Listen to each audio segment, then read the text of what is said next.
Hey everyone, I'm Nico. You know me as Verniorion, and I'm a musician producer from Tampere, Finland, and I just released my 14th album, Chrono Circuit. Today I thought it would be fun to sit down and answer some questions about my journey with music and the new album and a little bit about me personally. Let's get right into it. So I have the questions right here at my pad, so yeah, bear with me. The first question is, how did you get into music and what made you pick up the guitar? And that's actually a great question just because I didn't start with the guitar.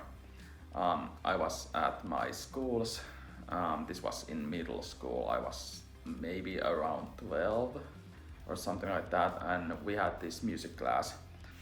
And our teacher said, everyone pick an instrument that you want to learn for the period of time that we had the music class. So I wanted to play drums.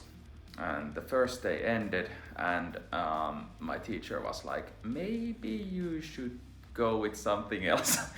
And then he said, like, I have long fingers, so I could maybe try on guitar or bass or something like that, and I picked up guitar and the rest is history. So yeah. And then the next question, the second question. Do you remember the first riff or song you ever learned? This is actually kind of funny because I haven't learned a full song except my own ever. Maybe that's not right. We had this project with my cousin Nikki at 2018 called Ase, and there I learned a lot of their songs that they were written before I was in the band, so that's not the point.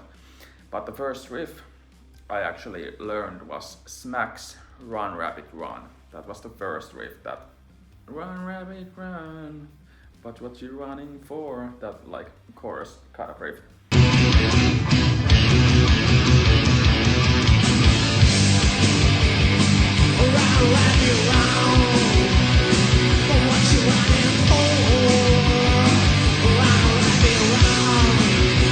That was the first one I learned. The third question. Who were your earliest musical influences growing up? And actually, this is kind of funny. My mom and dad were huge Metallica fans. They went to every fucking concert they could get their hands on and stuff like that. And my dad actually met the whole Metallica group in, I think it was 2009 in Istanbul, Turkey. And they won a competition, and yeah, they got to meet them. But my biggest hero, still to this day, it's not my biggest anymore, but he's still my hero, is James Hetfield from Metallica. His rhythm guitar playing is such a unique style of playing, and I gravitate towards more of a rhythm guitarist as myself. So he was my biggest inspiration where I was growing up. Then to the next questions about my music. So the fourth question. What inspired you to start your solo project Verniorion back in 2019? I wanted to be in control of every little detail of my music. Like, I didn't want anyone to tell me how to do stuff. I didn't want anyone to like show me how to get to the place I want to be. I wanted to learn everything by myself, and I wanted to just focus on making music, focus on like expressing myself and stuff like that. So I made the Verniorion project, and we are still here 6 or 7 years later doing the same things. So yeah, I think that was the right decision for me. Like, I want to have like band stuff and stuff like that on the side, but the Verniorion project will be with me like always. I hope so. Then the fifth question. I've released 14 albums and 3 EPs. Which one means the most to me personally, and why? And I think this new one is my favorite because it's so recently that those things happened to me, so they are still on my mind. So this album means a lot to me for my healing process. Then again, I really love my EP Until Everything Comes to an End, and that's one of my favorites I have ever written, and you should check it out. Yeah, and Until Everything Comes to an End, it's based on my manic episode in 2024 I had, so it's pretty rough album for me. Then the sixth question. How was the process of making Chrono / The Last Circuit different from my earlier albums? And it was a little different because I wrote 3 songs the normal way I write songs, and then all the rest of the songs were written in one day. And of course I had riffs laying around and stuff like that and ideas in my head, but I wrote the demos in one day, and then I fixed a couple of things before I mixed and mastered them. But everything on the record except for everything except Initialize, Pulse and Covenant and Dysphoria, those were recorded before, and everything else is recorded in one day. So that was a little bit different because normally I write 1 song per day, like demo 1 song per day, and then go back to the demos when I have all the demos ready and start mixing and mastering and tweaking stuff out and making the synth lines and stuff like that. So yeah, this was really different from the rest of my albums. Then the 7th question. If someone's never heard my music before, which track would they start with? I would recommend Nowhere to Go from Until Everything Comes to an End EP, because that's more my mainstreamy kind of metal songs. It's kind of like metalcore song.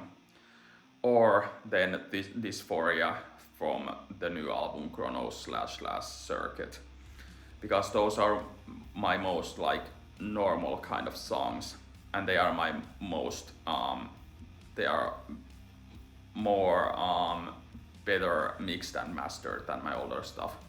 So anything from my newer catalog, maybe that would be my recommendation, those 2 songs, or anything from the past like year or so. Yeah, then we can get to the concepts and inspiration part of this Q&A. And the 8th question is, your music is inspired by video games. Which games shaped the sound of Chrono Circuit? And most of you already know this, but I was playing Borderlands 4 when it launched, and that inspired me to make this record. That was the like tipping point for making this record. And I was also listening to Risk of Rain 2's soundtrack. That's an amazing soundtrack, I love it so much. And then all of the Mick Gordon stuff. Everything Mick Gordon does, it's just fucking great. So I had those on loop, and then some Bring Me the Horizon Tosca and David Maxim Mikic, and there were lots of songs in my when I played Borderlands 4, what I was listening to. But those were the gamey soundtracks I got the inspiration from. Then the 9th question. How do you turn personal experience or emotion into a level in your albums? And that's a pretty hard question because I don't really know how. I just start making stuff. So I just start writing stuff and see what sticks. And then when I have the foundation, I get going with adding the details and synths and stuff like that to the mix to get the soundscape to be this kind of vision I have in my head. So it's not like always like I do this and I do that and I do that and then I have a song. No, I just try things out and see what sticks and then add to that foundation I already have. Then the 10th question. What's your dream video game franchise to compose a real soundtrack for? And this can be obvious to some people, but Borderlands. The Borderlands franchise is my favorite franchise ever in video games. I just love it so much. It's either Borderlands or GTA. Those two would be amazing to make a soundtrack for, but GTA uses a lot of songs in their soundtrack and stuff like that, so it's not my favorite thing would be to do, but I would be honored if someone asked me to do a GTA or Borderlands. Borderlands, firstly, I fucking would love, I would do it for free, the fucking Borderlands soundtrack. I would do it for free. It would be sick. Then to my creative process and gear part of this Q&A. The question 11. Do you usually start with riffs, synths, or story ideas when writing songs? I usually start with drums. I make a simple drum beat that is in the right BPM, and then start riffing over it and like improvise over that beat. And then when I get a riff that I want to like save, I record the riff, and then I mix the drums around, like make it a little bit more complex, the drumming, to fit with the guitars. And then when I have the guitars and drums ready, I add the bass and make the whole song with just guitar and bass and drums. And then I start adding the synth blocks to the mix and everything that goes around with my process of mixing and like this production stuff. So I almost always write my songs with guitar, bass and drums, and then I just start adding stuff to it to make it more vibey and stuff like that. This is the 12th question. What's the hardest part of mixing and mastering your own music? And that's a really great question, because it's really hard for me to mix and master, because I don't know how to do it. I just do what I think is right or sounds right. So the hardest part is getting the bass tone right. And that's because I have a little bit of hearing loss in my ears.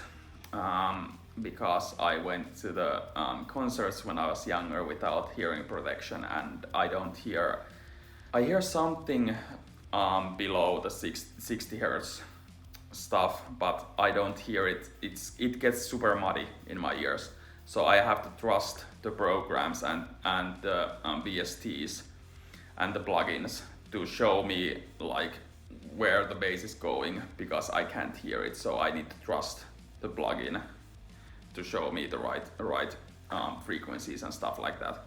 So when I'm EQing stuff and stuff like that, that's why some of my songs are really bass heavy and some of my songs are not bass heavy at all, because I can't hear those tones in my head. So when I'm mixing it, it's always a little gamble to do that kind of stuff, but I'm still learning to make the most of my mixing and mastering with my hearing loss. And then the personal side of questions, the 13th question. How have ADHD and autism influenced your creative process and your relationship to music? And actually it has boosted my creativity and boosted my feelings toward music in general. Like my autism I get like immersed in the music. I feel the music, I feel everything in the music, and I feel the sadness, I feel the happiness, I feel everything in the music. I just feel the music, I don't just hear it, I feel it. And the ADHD part is a little bit harder, because it makes sometimes the ideas harder to get out sometimes, because my mind is going at 200 kilometers per hour to like straight point. So it's pretty hard to catch on those like ideas sometimes, but you can manage it if you like. I can manage it almost always, so it's not really helping or not helping me, the ADHD part. It makes it a little bit tricky, but it is what it is. And then the future and fans part of this Q&A. And the question 14 is, what's one message you hope your listeners take away from Chrono / circuit? And what would it be? Maybe that whatever is going on in your life, it will get better. It always gets better. And you need to just try and focus on the positive side of things and not the negatives. Believe in yourself, and because if you don't believe in yourself, no one will do that for you. So believe in yourself, believe in what you do, don't believe what anyone is saying. Like if someone says you're a fucking idiot and why do you do this is just a waste of time, just don't listen to them. Do the stuff that makes you happy and be the person who makes you happy. Because if you make yourself happy, you make others happy at the same time too. That would be the point to take away from this album, because that's the realization I had while making this album. And then the last question, where do you see Verniorion 5 years from now? And I think hopefully still making music and expressing myself and more confident in front of the camera and hopefully speaking better English, because now my English is just all over the place. So yeah, hopefully that, and maybe some gigs, maybe new albums, maybe more YouTube videos, maybe more streaming stuff, and more stuff, like more musical stuff in 5 years, hopefully. Yeah, thank you so much for hanging. Let's take that again. Thank you all so much for hanging around with me today and watching this Q&A. And Chrono Circuit is out now everywhere, and you can find me everywhere at Verniorion. And check the album out on Spotify, YouTube, and Bandcamp, and Apple Music, and like everywhere. It should be out everywhere. And follow me on all my socials at Verniorion. And I'll see you soon with more music and more stories. Until then, take care and keep listening.